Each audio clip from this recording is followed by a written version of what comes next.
Everyone knows that financial stress is something exhausting.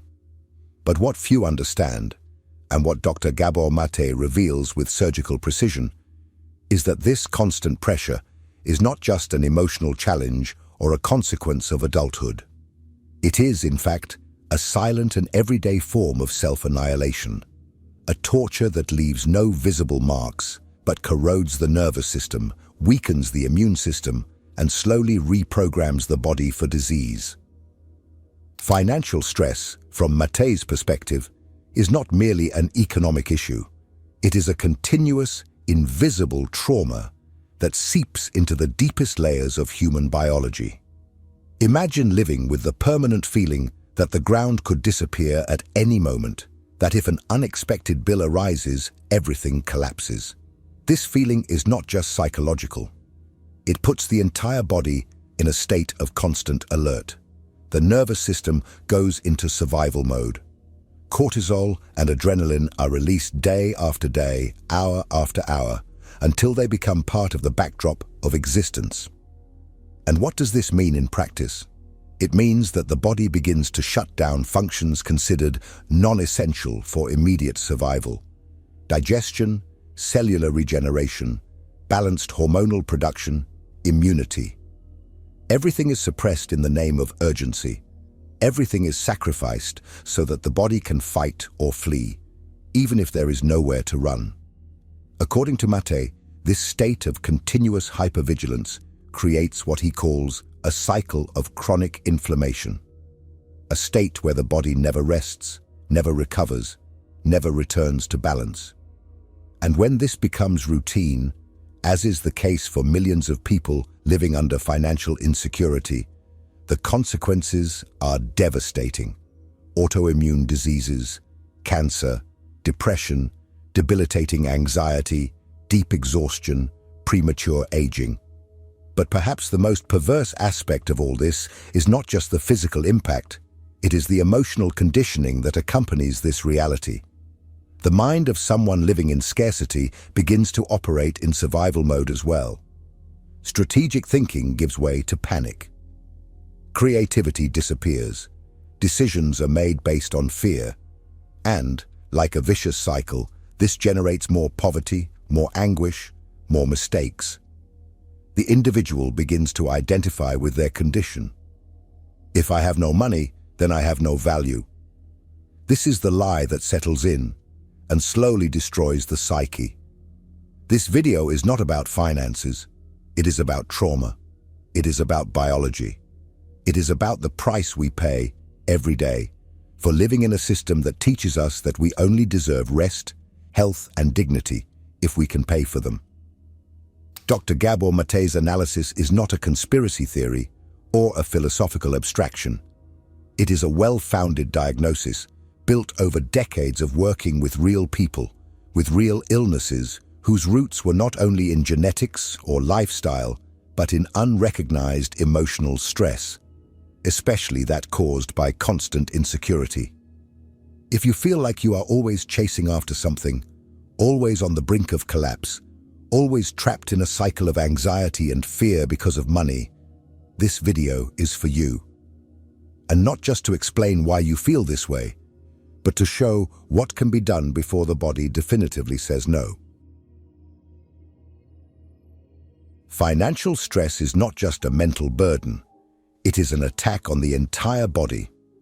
While most people see stress as a temporary emotional reaction, Dr. Gabor Maté reveals a much darker truth. Chronic financial insecurity is a form of ongoing trauma that reconfigures an individual's biology from the inside out.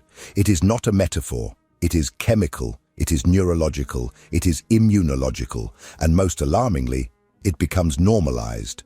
Imagine your nervous system as an alarm system. It exists to be activated in the face of danger, to protect you. But what happens when that alarm never turns off? When every day feels like a threat? This is exactly what happens under chronic financial pressure.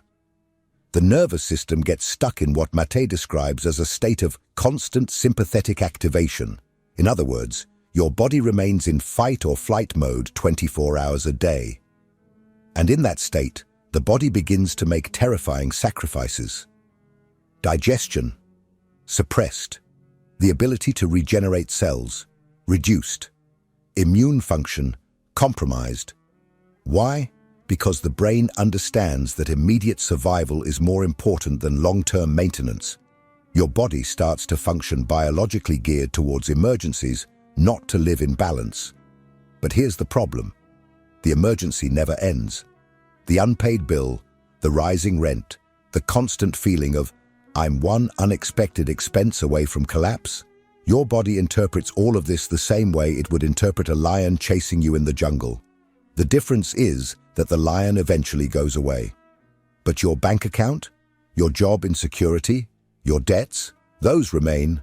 And so, your body begins to collapse, slowly, silently, cell by cell.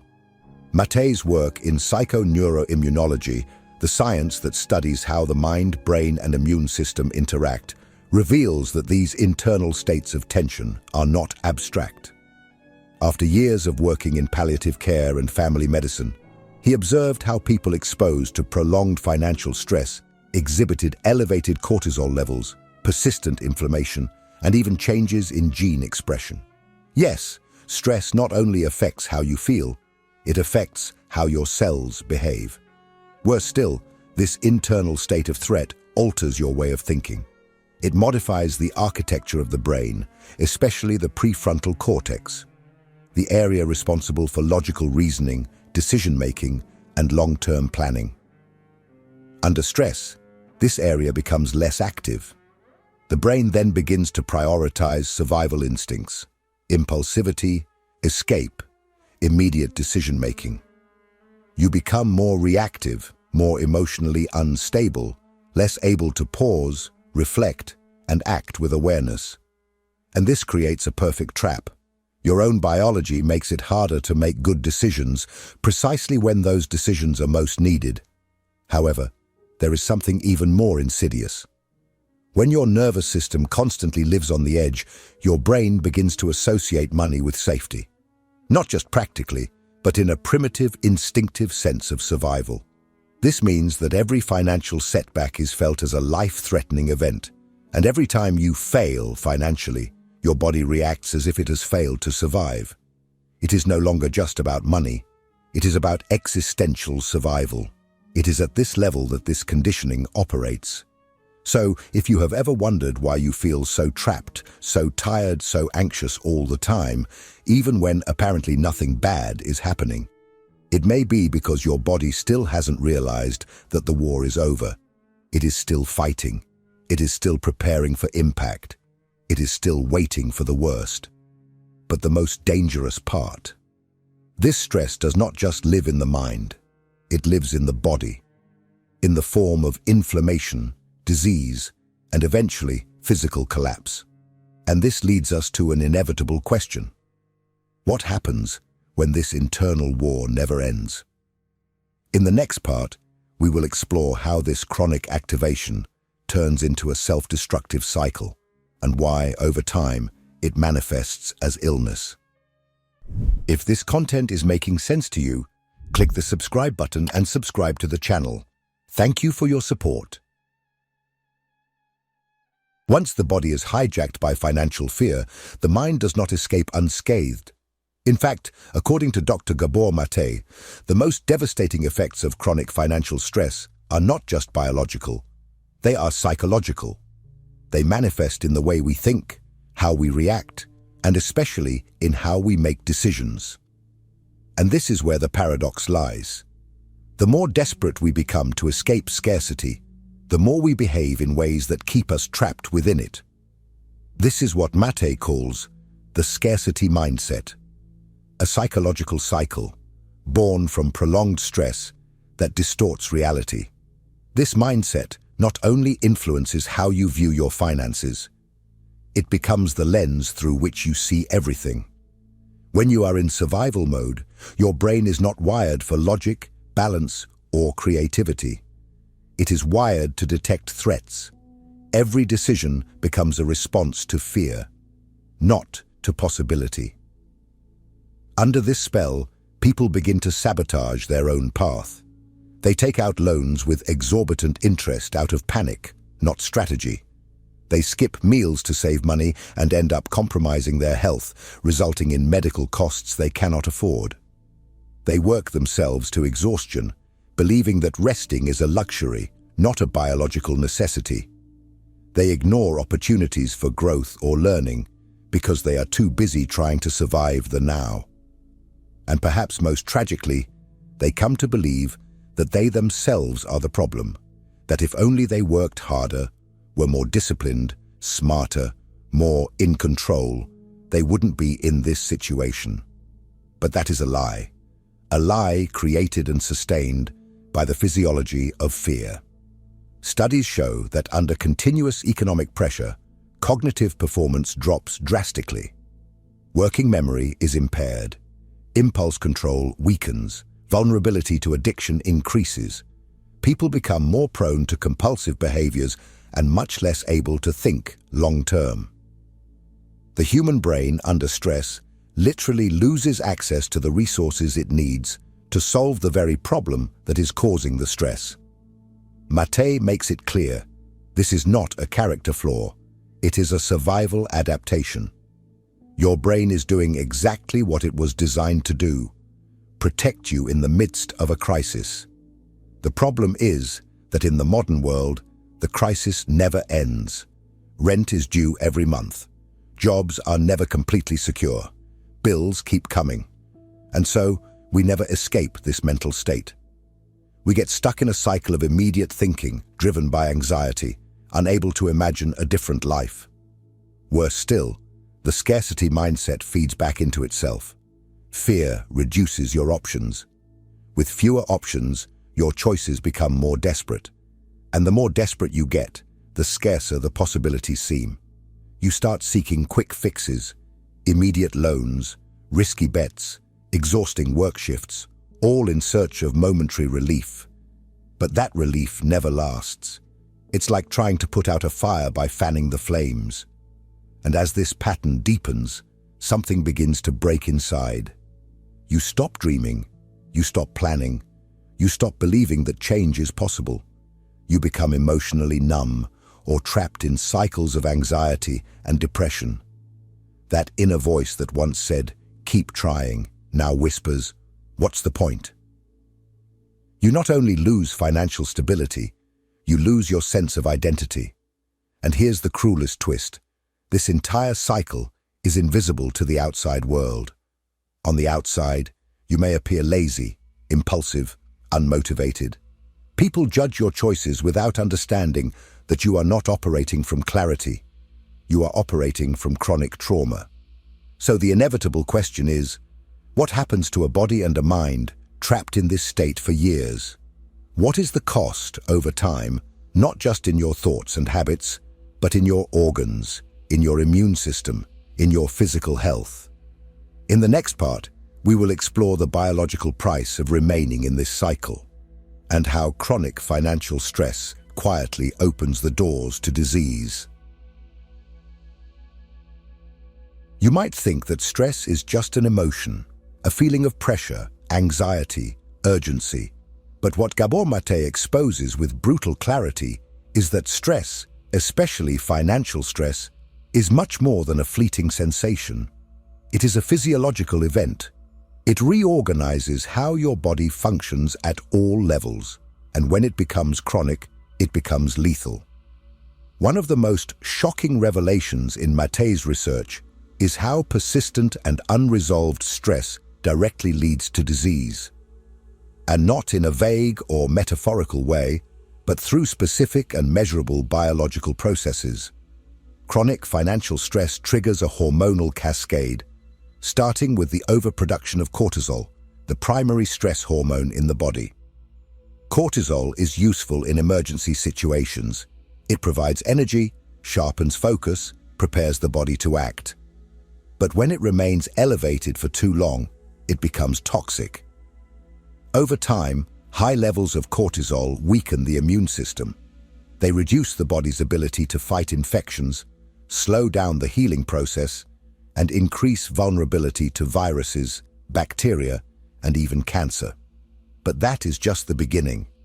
Long-term stress leads to systemic inflammation, a condition in which the immune system begins to attack healthy cells and tissues as if they were threats. This inflammatory state is directly linked to a long list of modern diseases. Autoimmune diseases like lupus and multiple sclerosis, digestive disorders like Crohn's and irritable bowel syndrome, chronic fatigue, fibromyalgia, cardiovascular diseases, and even Alzheimer's. Maté calls this the chronic inflammation cycle, a loop in which the stress of financial insecurity keeps the body in a constant state of alarm. The immune system never gets the chance to shut down, recover, self-regulate. It's like keeping a car engine revved up 24 hours a day without ever letting it cool down. Eventually, the parts start to burn out. But the most disturbing thing is that many people don't realize any of this until it's too late. Because in our society, being constantly tired, anxious, or even sick is seen as normal. The person who works 60 hours a week and still barely manages to pay rent is praised for their dedication. The parent who skips meals to feed their children is seen as a hero. The young person drowning in debt and burnout is encouraged to work even harder. These conditions, exhaustion, emotional numbness, constant tension, are rewarded. But in practice, what we are rewarding is a slow-motion self-destruction. And make no mistake, the body records everything. As Maté powerfully states in When the Body Says No, when we ignore our emotional reality for too long, the body begins to express what the mind represses. That silent panic about losing your job, it turns into insomnia. That shame about your financial situation, it turns into chronic pain. That quiet hopelessness about the future, it turns into autoimmune dysfunction. The body becomes the voice of what your mind refuses to feel. And here lies the great tragedy. Most people never connect the dots. They treat the disease, but not the cause. They take medication for high blood pressure, for anxiety, for inflammation, without ever being confronted with the most important question: what are you running from? What are you carrying in silence? What has your body been trying to tell you for years, and you refuse to listen? Because the truth is that no medication can silence what the body is screaming. But not all is lost. If stress can destroy the body, healing can rebuild it. The first step is to recognize that the problem is not just out there, in the economy, in the paycheck, in the bank balance. The problem is here inside, in the unbroken loop between fear, repression, and physical collapse. And this leads us to the deepest layer of Maté's vision. The emotional root of disease is not just stress itself, it is the kind of relationship we have with ourselves when we are under stress. And this leads us to a new question. How has our sense of worth, our identity, dignity, and self-esteem become so deeply intertwined with our financial reality? And what happens when we start to believe that we are only worth what we can earn? In the next part, we will explore how money becomes a mirror of identity and why healing begins by breaking the lie that your worth is defined by your income. In a culture obsessed with productivity, success, and wealth, it is no surprise that money has become more than a means of survival. It has become a measure of identity. And perhaps the most dangerous illusion we absorb, often without realizing it, is this: your value as a human being is equal to your financial stability. According to Dr. Gabor Maté, this toxic belief not only compromises your mental health, it transforms into a psychological prison that keeps you emotionally ill, physiologically unbalanced, and spiritually exhausted. Since childhood, most people are conditioned to associate value with performance. We are praised when we produce, rewarded when we win, admired when we make it. But what happens when we are struggling? When income disappears, debts accumulate, when you cannot provide, cannot win, can barely keep up? Shame, guilt, isolation. The internal narrative becomes cruel. I am failing. I am not enough. I am broken. And over time, I do not deserve peace. I do not deserve rest. I do not deserve help. Maté highlights this internal collapse as one of the most destructive consequences of chronic financial stress. It is not just about being under pressure, but about internalizing that pressure as evidence of personal failure. People come to believe that their financial situation reflects their moral worth. And this belief, over time, not only erodes mental health, it destroys the very will to heal. That is why so many people self-sabotage, not because they are lazy or weak, but because, on a deep unconscious level, they have accepted the lie that suffering is deserved, that unless they are winning in the economic system, they are fundamentally defective. And when you believe you do not deserve peace, you do not seek it. When you believe you do not deserve abundance, you reject it. Unconsciously, you gravitate towards suffering, not because it is noble, but because it is familiar. This internal script is powerful and invisible. It is the voice that says you cannot rest because you have not earned it yet. The guilt that eats away at you when you are not producing. The self-hatred that grows when you cannot pay the bills. These are not just emotions. They are internalized beliefs, planted by a society that measures human worth by productivity, performance, and income. Maté warns that this erosion of self-esteem generates a second trauma, harder to detect and even harder to heal. Because the war is no longer just between you and the world. It begins to happen within your mind. You start to monitor yourself, judge yourself, punish yourself. Every financial failure becomes proof that you are unworthy. Every moment of relief feels suspicious. Every attempt at joy sounds like a sin. And so, the nervous system remains trapped. Even when external conditions improve, even if you manage to increase your income or stabilize your life, the internal patterns do not change. You remain in survival mode. You remain anxious. You remain ashamed.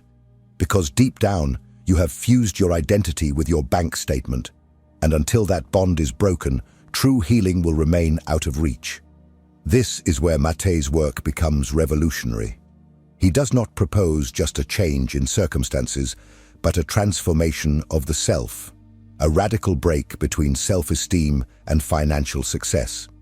Because only when you reclaim your worth from the clutches of capitalism can you begin to regulate your nervous system, restore your body, and rebuild your mind. But how to start this process? How to break a psychological pattern that has followed you since childhood? How to reconfigure your relationship with stress, with money, and with identity? In the next part, we will explore the path to healing according to Maté, not through financial gain, but through the regulation of the nervous system, emotional awareness, and the radical act of self-compassion. If what you're hearing resonates with you, you'll find real value in my ebooks. Beyond the Shadow breaks down Jung's core ideas, while Dialogues with the Unconscious gives you a 30-day path to apply them in your life. Both are linked in the pinned comment. Healing from financial stress has nothing to do with winning the lottery. It's not about getting that promotion, hitting the right bet, or finally earning enough money to relax. This kind of thinking is actually part of the same trap that keeps millions of people sick. Because if you believe that only external changes can heal you, you will spend your entire life waiting while your body silently collapses. Gabor Maté completely reverses this logic. True healing begins from within, in the nervous system. Not after you escape survival mode, but exactly while you are still in it.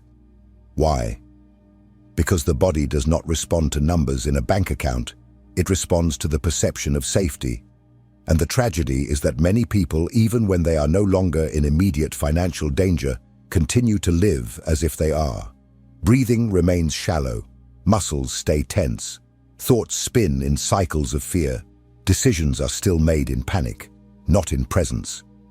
This is what Maté calls learned vigilance, a state in which the body has forgotten how to feel safe, even when the threat has passed.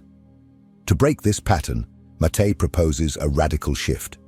Instead of trying to control the external world, one must learn to regulate the internal world. And this begins with awareness.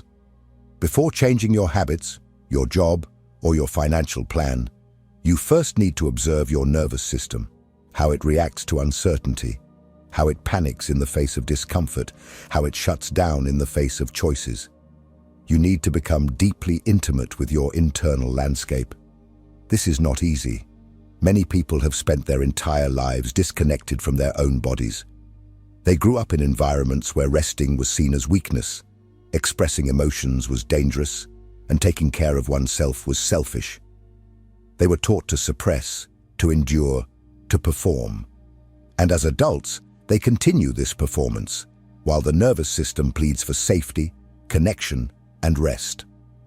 Maté invites us to return to embodiment, the practice of tuning into the signals of the body, noticing the tension in the jaw when looking at bills, the increased heart rate when talking about money, the tightness in the chest when thinking about the future. These signals are not problems to be ignored. They are messages to be deciphered. They are the body's attempts to protect you. But protection without awareness turns into paralysis. Through breathing practices, somatic therapies, trauma-informed mindfulness, and education about the nervous system, it is possible to begin reconfiguring the response to fear. This does not eliminate financial difficulty, but it completely transforms the way you experience that difficulty. Instead of reacting with panic, you respond with clarity. Instead of freezing, you are able to act. Instead of diving into self-sabotage, you make a firm decision one step at a time. This is the foundation of healing. Not abundance, not success, but regulation. And as this regulation takes root, something profound begins to happen. Your identity starts to change. You stop defining yourself by the crisis. You cease to be just the broke one, the warrior, the survivor. You begin to see that your worth has never been tied to money, but to awareness, to presence, to the you that exists beneath the fear. This is the internal revolution Maté speaks of, the moment you stop trying to escape your life and start trying to inhabit it. But this is not the final stage of the journey. Because once your nervous system begins to heal, a new challenge arises. One that few expect. The challenge of choice. The challenge of clarity. The challenge of creating a life that is not based on fear, but on purpose. And for that, you will need something beyond regulation. In the next and final part, we will explore how healing your relationship with money can unlock your creative power, and how, when trauma is no longer in control, abundance becomes a natural consequence of integrity. When the internal storm begins to calm, the external world no longer has the same power over you. When your nervous system is no longer governed by panic and your identity is no longer chained to your bank balance, something extraordinary begins to emerge: clarity. And with clarity comes choice, the kind of choice that trauma once stole from you. This is the final stage that Gabor Maté invites us to explore: integration. It's not about healing the trauma as if it could be deleted or forgotten. It's about transforming it into awareness, about stopping living as a reaction to fear and starting to live as an expression of your truth. Because when you are no longer acting under the shadow of scarcity, you can finally build something real. What Maté observes, after decades of hearing stories of pain, illness, and self-sabotage, is that the true creative power of human beings emerges when the mind is present, the body is regulated, and the sense of internal worth no longer depends on external validation. In this state, you not only survive, you choose. You begin to design a life with intention. Your relationships change. Your priorities align. Your energy is directed not to putting out fires, but to building roots. And here's the paradox. When you stop chasing money as if it were your salvation, That's exactly when you start attracting more stability, because your decisions no longer arise from panic, because you no longer act trying to fill holes, but to create pathways, because your system no longer screams for safety. It trusts. Healing your relationship with money is, at its core, healing your relationship with yourself. It's recognizing that you were never the problem, that your scarcity was not blame, but a reflection of internal wounds, that your body never wanted to sabotage you. It was just trying to survive with the tools it had. And now, with awareness, you can give it something new: direction, calm, compassion. But this process doesn't end here. Awareness is just the beginning. Now comes the real work, staying present when fear returns, recognizing patterns before they dominate you, and most importantly, remembering every day that you are not your bank balance. You are the space between stimulus and response. You are the pause that transforms chaos into creation. So if this video resonated with you, don't keep it to yourself. Write in the comments, what has your body been trying to tell you lately that you haven't had the courage to hear? Your story could be the key to someone else's healing. And remember, if you've made it this far, it's no coincidence. The next video continues this journey, and you need to watch it, because understanding what destroys you is the first step. But learning to build something new that changes everything